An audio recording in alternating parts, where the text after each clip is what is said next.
The Man Everybody Was Afraid of, a Dave Brandstetter mystery. Book 4 in the series. Author Joseph Hansen. Publisher Open Road Integrated Media, New York. Narrator Eric Aust. Chapter 17. It waited, almost hidden by big boulders off the coast road. It stood high and erect on its big wheels in grassy sand. Its paint was pearl gray with neat coachwork strippings in red. Its hood was nickel-plated without a scratch, without so much as a thumb smudge. It had been cared for every day of its life and showed it. Cecil shook his head in awe. "How much?" he said.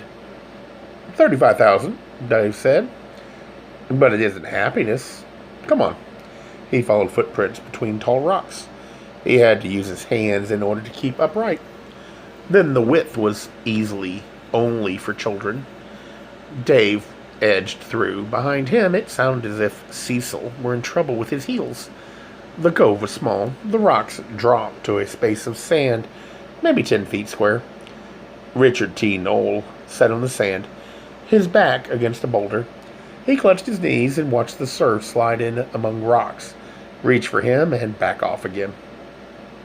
He wore corduroys and a heavy turtleneck sweater. Dave told him. It wasn't Curly. He looked up.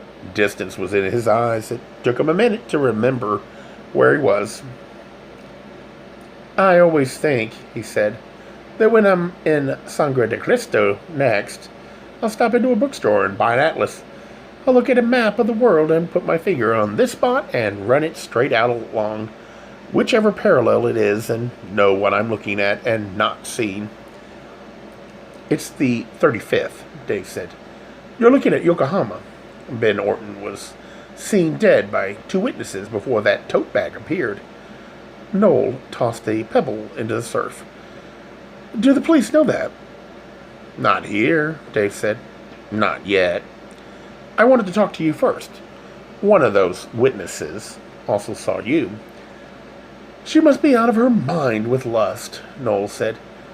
"You're beautiful, but worth risking a life sentence for?" "She's boxed in," Dave said. "Or thinks she is. Someone else saw her. And not just at the foot of Orton's road, coming out of his study." Noel smiled at his tight little smile. "I like the inevitability of it. A woman, of course. It had to be." Dave shook his head. "Her motive is feeble. Sentimentality. What takes the place of real feelings when there aren't any." "Sentimentality? Or Daisy? Over whom?" Dave told him about Sashak. It called for more than a gesture, but that was all she had to give it. Which brings us to the other reason she's not a suspect. It wasn't any gasoline can that smashed in Ben Orton's skull. "It was a flower pot," Noel said. "And that means only one person, Cliff Curley." "What they found in Orton's brain were fragments of terracotta," Dave said. "But those roof tiles stacked on your terrace are also terracotta." Noel got to his feet. He did it slowly, stiff and middle-aged. "You shouldn't have come here alone," he said, and lunged. Dave stepped aside, stuck out a foot. Noel sprawled on the sand. He scrambled up, tensed in a crouch, and stopped moving. Because Cecil had come out of the rocks, he stood watching, blank-faced, the shiny shoes in his hand. Noel sighed, relaxed, and began brushing sand off the corduroys and sweater. "And you didn't," he said. "Mr. Noel," Cecil said. "Hi." "You're Daisy's minion," Noel said. "Used to be." Cecil rubbed dust off the shoes with a hand and set them carefully side by side on a tall rock.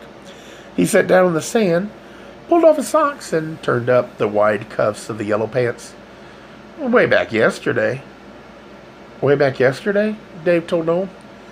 "I'd have said you didn't go to Ben Orton's to kill him. You went to negotiate with Curly's petitions as a bargaining tool. Orton could have them if he'd give you points." "I thought they'd start a nice blaze," Noel said. "In his fireplace. And while it burned, you could sit down like gentlemen and resume the discussion you'd begun that night at your house over brandy and cigars." calmly, and Noel eyed Cecil, who eased a long foot into the surf. In private, he looked at Dave again. You were right yesterday. I guess not. Yesterday I also thought Lester Green killed him, probably with a brick. There are bricks lying around loose across from his mother's house. He didn't use a brick. He didn't use anything. Who is Lester Green? Noel asked. Dave told him. He finished. It would have been an answer for my company, not the neatest one. That would have been if Louise Orton had killed him. Cecil was up to his ankles in the moving water now, and he meant to roll the pant legs higher. Dave said, That woman you saw at Nirvana with him that night, she did own an art gallery. Mona Winthrop. And one day, Louise Orton marched in there with a gun and told Orton she'd kill him if he didn't stay away from that woman. His answer was to move the woman and the gallery both right into the middle of La Calita. Louise was at home that afternoon, Noel said. That was why I went in through the patio. I saw a car in the garage. So why bother me? I didn't get his life insurance money. I'm not the answer for your company. She wasn't strong enough to bash his head in, Dave said. You are, and you did it. It wasn't the petitions you wanted from Curly's truck. It was the bag. You didn't want to kill Ben Orton. You simply wanted Curly convicted for it. And you bet he would be right after he told the world on television he was going to do it. It's warm, Cecil called. He waded out of the surf, stripped and tossed away the yellow jacket, pulled the jersey over his head, kicked out of the yellow pants. Little white knit shorts divided his darkness, and ran back into the surf, splashes arching away from him, glossy with sunset reds. Beyond the tide rocks, he fell forward. His dark head bobbed, his long and shiny arms stretched, disappeared, stretched again. He laughed. It's warm, he shouted. You saw the chance of a lifetime and jumped at it, Dave told Noel. Up in the state assembly that time, Curly turned 25 years of your work and hope to nothing. It was irresistible. If I could admire murder, I'd admire your presence of mind, remembering to drag along that roof tile. Save your admiration, Noel said. You forget that when Daisy Flynn saw me on the road past the cannery, I was only on my way up there, and he was already dead. Maybe it happened another way, Dave said. You went to talk, he got nasty, pulled a gun, and you killed him. Then you went to get Curly's bag. He had a gun in his hand. What? Noel's face twisted in disbelief. Who says so? All right, I dropped that tote bag beside the body. Is that a crime? I didn't think so. I don't know, but one thing I do know. There was no gun in Ben Orton's hand. The house had its back to the sun this time, but the curtains were still drawn at the windows and the wide arches. The garage was empty. There wasn't enough breeze up here to move the leaves of the lacy eucalyptus trees. There was no sound from the shifting water of the blue bay below. A bird cried across the sundown hills. Kildy! Kildy! Dave pushed the wrought iron patio gate. Daisy Flynn had been right. The hinges squeaked. The cold leaves of the big tropical plants flapped at him as he went among them, shucking his jacket. He handed it to Cecil and stood at the mossy tile fountain, rolling up the sleeves of his shirt. He bent and slid his arms into the murky green water where shadowfish arrowed away out of sight. He groped in the coldness. It was deeper than he'd hoped. He took off the shirt and handed it to Cecil. What part of the alphabet is this? Cecil said. A, Dave said. This is where I should have begun. He plunged his arms in again, this time to the shoulder, turning his face aside. And it was there, lumpy and slick. His fingers tried for grips and found broken edges. He pulled a chunk out of the water and set it on the flat tile edge of the pool. Water ran off it and out of it and puddled around his shoes. I hadn't been in La Calita an hour yesterday morning when Jerry Orton told me the patio had water splashed around in it. When he got here after his father's death, I couldn't have come back then. He wouldn't have let me, but I ought to have come back a whole hell of a lot sooner than this. Yeah, Daisy mentioned it was wet. Cecil said, so did Lester. And Dave bent again and felt around deep in the water, brought up a second dripping chunk and fitted its broken edges to the broken edges of the first. But that was too late to save old Tyree Smith. If I'd understood Jerry when he told me about these splashes, I could have closed this case right then. He shook his hands and tried to paw the water of his arms. Smith? The old dude that drowned himself? Dave reached for his shirt. He was pushed, he said. Probably knocked on the head with his own vodka bottle and then pushed. He put the shirt on and buttoned it. This is some old Mexican sculpture, Cecil said. What's the connection? I don't like to be the one to tell you, Dave said, because you'll blame yourself. Me? Cecil stared. What are you talking about? I don't even know what this thing is. Dave eyed the stout clay figure with its spiked helmet and dwarfish legs. It's not what it is that counts, he said. It's what it isn't. He tucked the shirt tails into his waistband. It isn't a flower pot. This is what smashed Orton's head in, Cecil whispered softly, flapped Dave's jacket over his shoulder, and put both hands under the figure. He lifted it a little, the broken edge grating. Heavy, whoever did it, would have to be strong. He set it down carefully and winced at Dave against the dying light. I don't want it to be somebody else who tells me. I want it to be you. Why would I blame myself? Because you put me on television, Dave said. That was how the man who ditched this thing learned who I was. Smith had been, what, an associate of his? Underfoot, a nuisance. He was trying to get him to go away, back up the coast where he came from. I think he'd given him money for the purpose, but Smith used it to get drunk instead.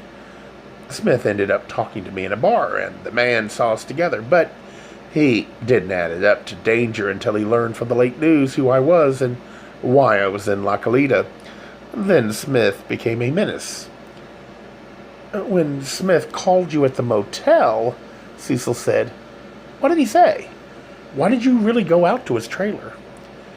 He said he could tell me who killed Ben Orton, Dave said. I didn't think so. I thought he was just frightened of being alone. Like I told Jerry Orton, he wanted company. Whoever killed him thought he knew, Cecil said. It looks that way, Dave sighed, pulled the jacket off Cecil's shoulder and flapped into it. Think you're strong enough to carry half of this? Cecil picked it up. What can a person do to earn a living that doesn't hurt anybody? I'm a sententious jerk. Dave carried the other half of the figure out through the shrill grate. I was told that only this morning. Then how about a sententious answer? Cecil said. All right, look out for that word earn.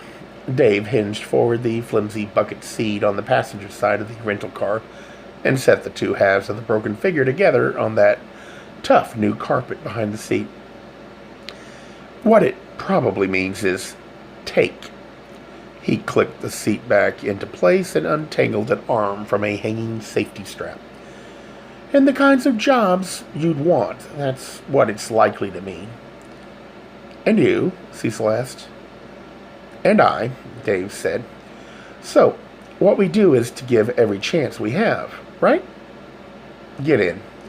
The figure thudded hard against the back of Cecil's seat when Dave stopped the car suddenly at the gates in the weathered chain-link fence around the grounds of the cannery. Beyond the weedy stretch of abandoned sand, the clumsy old building lurching out into the surf. The sun laid a fiery sheen on the waves. Sandpipers, busy with their needle beaks, cast long, spindly shadows. A dozen gulls hunched at rest on that rusty cannery roof. Dave left the motor idling and got out of the car. The sun had flicked a bright reflection at him. It had come off the padlock. He lifted the lock and dropped it on its chain. When Cecil came up behind him, he said, This is something else I didn't understand yesterday. Didn't understand, and I should have questioned. And didn't. Cecil fingered the lock. He looked along the sagging fence. He looked at Dave. New, he said. And the gate's old. Everything here is old. He gripped the wire mesh, put his face close to it, like a kid shut out of a playground. He gazed down the broken blacktop road to the cannery loading bay. Nobody's used this place in years. That's what I thought wrong. Dave crouched. Small purple-blue stains were on the gritty earth. He picked up a half-crushed blossom, stood, and held it out to Cecil. Jacaranda, Cecil said. Off the shoes of the man, Dave let the blossom fall, who stood here to work this padlock, so he could use this place. What for? Cecil asked. What man? The one who dumped that figure in the fountain. I don't want to tell you his name till I'm sure. The artsy, craftsy lady he sleeps with owns a gallery full of those figures, and right outside the gallery door is a jacaranda tree. Dave tugged thoughtfully at the padlock. It was expensive, strong, and its insides would be complicated. He let it go, stepped back, and judged the fence.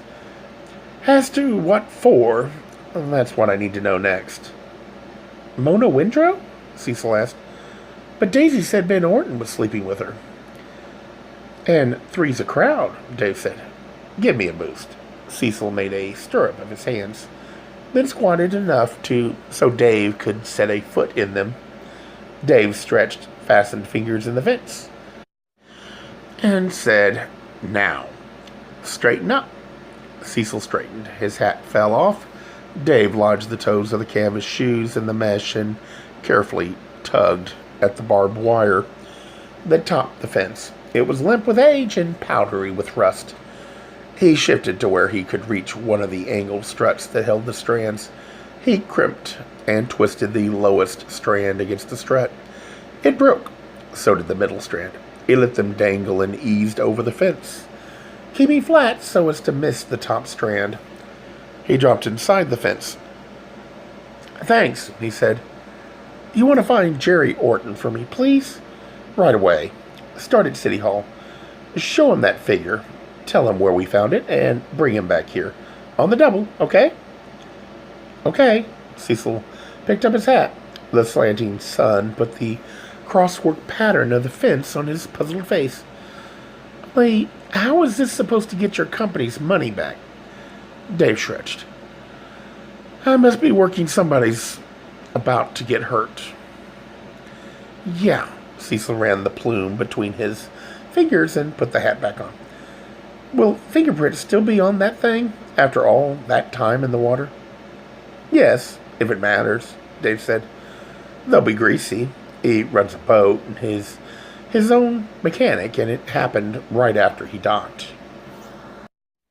A Gay Mysteries audiobooks. I think it is easy to hate a label, but a face humanizes the word. So this effort is twofold. To offer comfort to those like myself that your world didn't end because you don't fit into the view of acceptable society on both sides. And in hopes of helping those with family that are LGBTQ, that it doesn't mean we are aliens from the child they once knew. Reassure them so they can maybe be supportive at the same time, being true to their values.